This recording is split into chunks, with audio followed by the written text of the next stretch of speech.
No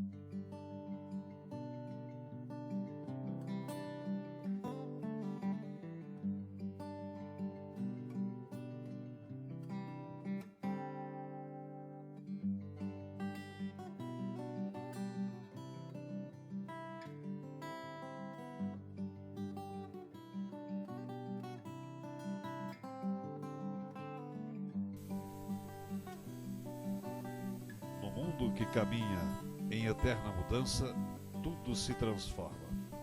O trabalho de um homem pode marcar para todo o sempre, como pode também ser esquecido no tempo.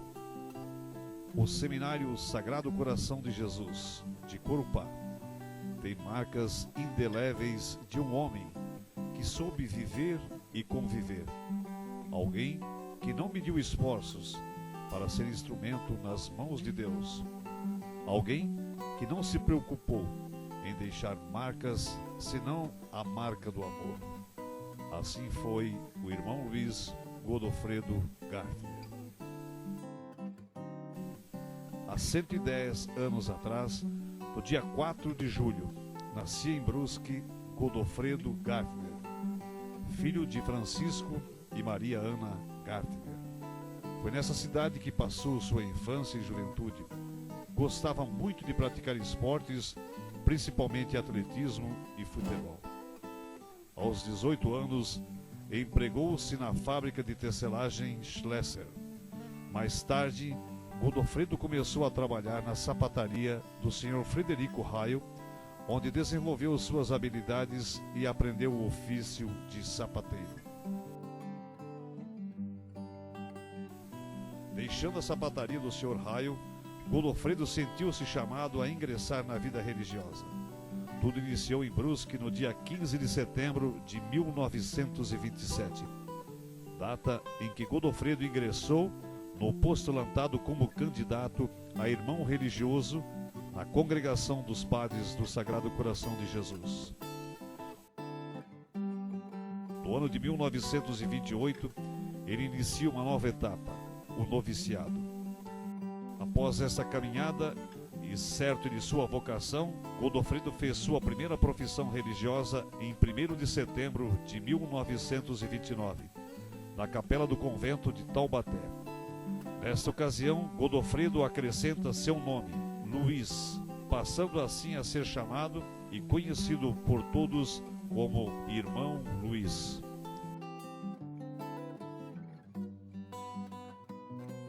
Logo após a sua profissão religiosa, Irmão Luiz foi transferido do convento de Taubaté para o Colégio Sagrado Coração de Brusque, onde exerceu as funções de sapateiro, enfermeiro e porteiro, permanecendo nessa casa até 31 de dezembro de 1931.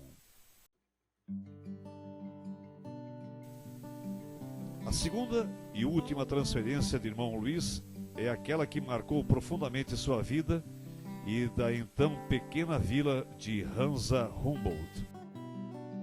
Em 31 de dezembro de 1931, Irmão Luiz foi transferido para o recém-concluído Seminário Sagrado Coração de Jesus. Foi ele quem acompanhou os seminaristas na transferência do Seminário de Brusque para Corupá, lugar ao qual se dedicou inteiramente e onde permaneceria até o fim de sua vida. Se o seminário foi inaugurado em 17 de janeiro de 1932, o Irmão Luiz chegou ao seminário alguns dias antes e nunca mais saiu. Como religioso, no seminário de Corupá, Irmão Luiz foi verdadeiro factótum. Durante 30 anos foi sapateiro. Fazia todos os sapatos e chuteiras para os padres e alunos. Foi durante igual período enfermeiro, segundo seu próprio testemunho, a atividade que mais marcou. Sem muitos recursos, ele mesmo tinha que compor remédios e, nos casos mais graves, tinha que levar o aluno de carroça até a vila de Hansa Humboldt e de lá pegar o trem para Joinville. Foi durante anos fotógrafo oficial da casa, registrando a memória do seminário e de Corupá. primando pelo bom gosto, irmão Luiz dedicava-se a horas vagas à pintura e produção de imagens em gesso. Porque tu vê, ele fazia para o museu, que eu me lembro aí, estátuas. Ele fazia, pintava e botava no museu para vender aos domingos. Dotado de extraordinária persistência, incrível capacidade de aprendizado, senso agudo de observação da natureza, leu, ouviu e aprendeu e transformou tudo o que fez em uma obra admirável. Fez um pouco de tudo e tudo o que fez, ainda que pouco, fez muito bem feito. O nome Irmão Luiz está ligado indissoluvelmente a duas grandes realizações no Seminário de Corupá: o Viveiro, Paraíso das Aves, e o então Museu Sagrado Coração de Jesus. E daí onde ele ia sempre fazer as coisas, ele ia toda a vida de guarda-pó branco. Esse mentira, esse direto, guarda-pó branco, esse ele usava direto.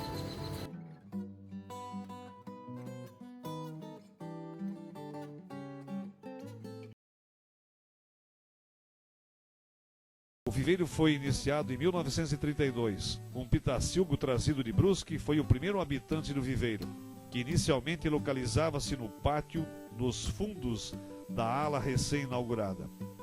Com a construção da nova ala da capela do teatro, o viveiro precisou ser transferido em 1956 para o lado do Teatro Anchieta. Com o passar do tempo e agora com amplas instalações, a população do Paraíso das Aves foi aumentada. Comprando, vendendo, trocando, criando, o viveiro foi aumentando. Comprava passarinho de fora. Quando ele ia para Brusque visitar a família dele, ele vinha de lá e já vinha atrás de passarinho. Ele tinha dedicação, ele gostava disso aqui, isso para ele era uma alegria. Bastante exigente, afinal a comida dos pássaros tem que ser, não podia ser naturalmente velha, os próprios pássaros, vamos olhar os nossos aqui que comem banana, mamão, essas coisas, elas tinham que ser nada de coisa podre era no lixo. Uma boa parte da comida que era dada lá para os marrecos, os marrecos exóticos que tinham alguns, os faisãos, os pássaros que comiam, por exemplo, assim, a couve, isso tudo tinha que ser, naturalmente era produzido aqui.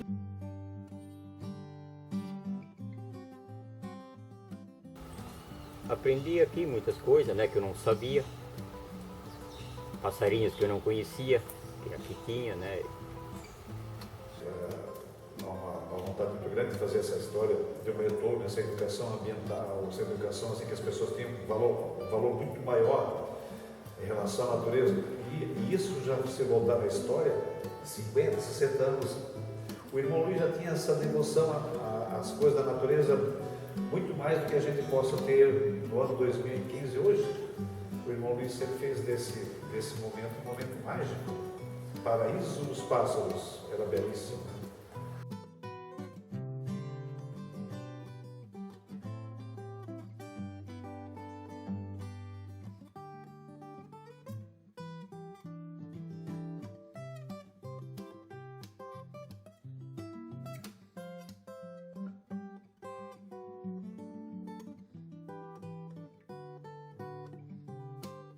O Museu Irmão Luiz começou por volta de 1933 com animais taxidermizados.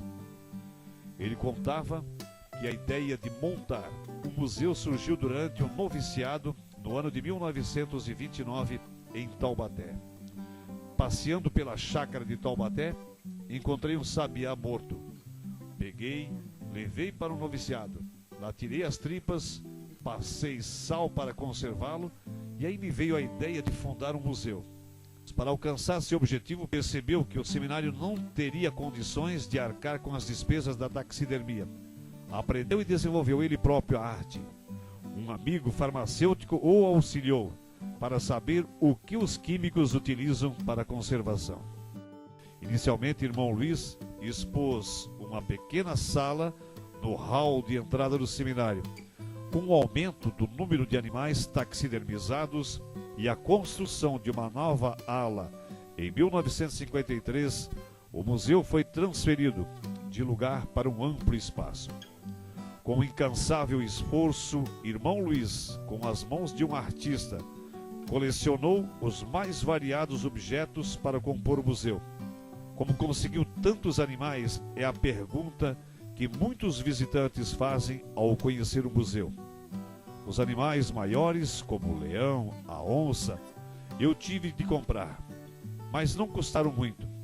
Outras aves, bichos, são do nosso próprio viveiro. A maioria dos objetos e animais foram doados por benfeitores e também amigos. Porque tu via que era um sonho de alguém, aquele museu realizado, e um sonho que podia se tornar muito maior, mesmo com todas as dificuldades que eles passaram na ocasião. Como ele aprendeu taxidermia, para nós, quando a gente era criança, isso ali era um sonho de a gente saber fazer aquilo que o irmão Luiz já sabia fazer. Como tu empalhar um pássaro. Então, qualquer criança, qualquer aluno que passou por aqui, ele ficava deslumbrado com aquilo. Como que o irmão aprendeu, como que o irmão fez. E doido para aprender aquele algo mágico que o irmão sempre faz.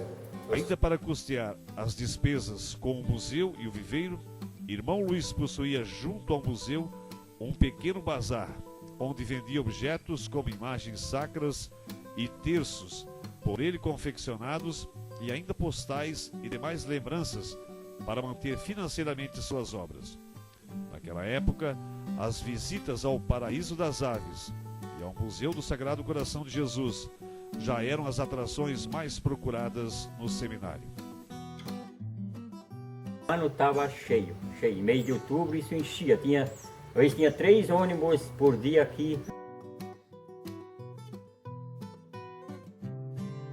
Amante da natureza, da fauna, da flora, com um dom especial para a taxidermia e para criar aves e plantas, foi o que deram ao museu e ao viveiro toda a pujança que hoje possui.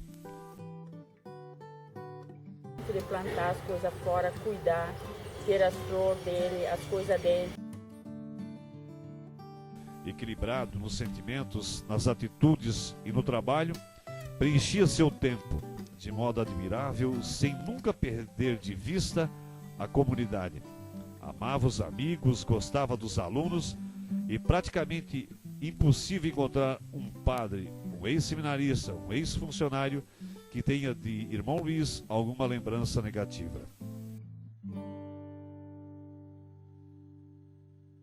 Para mim era gente boa.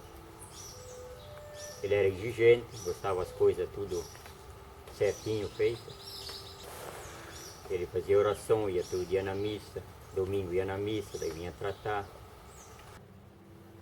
Uma pessoa tranquila, bem compreensível mesmo.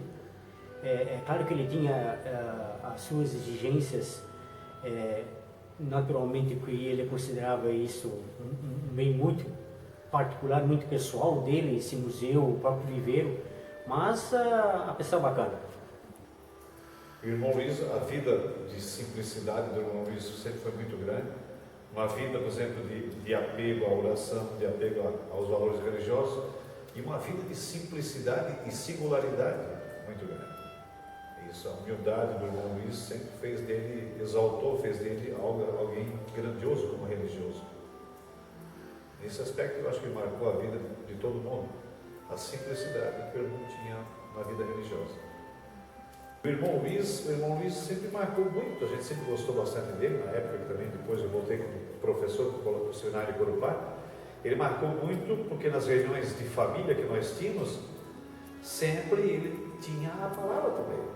Sempre. Irmão religioso, ele fazia parte da nossa comunidade, ele era parte integrante. E ele sempre fazia uso da palavra de uma forma bastante humilde, simples e ouvido por todo mundo.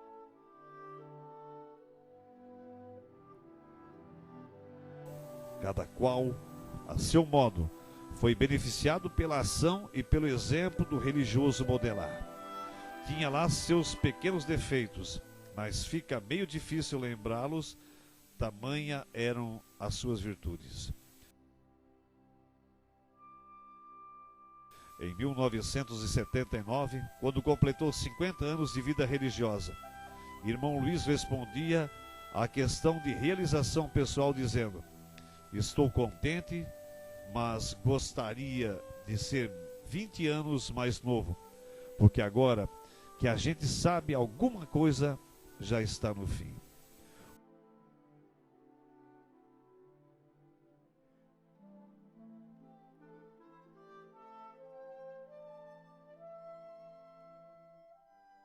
O que faço é para os outros.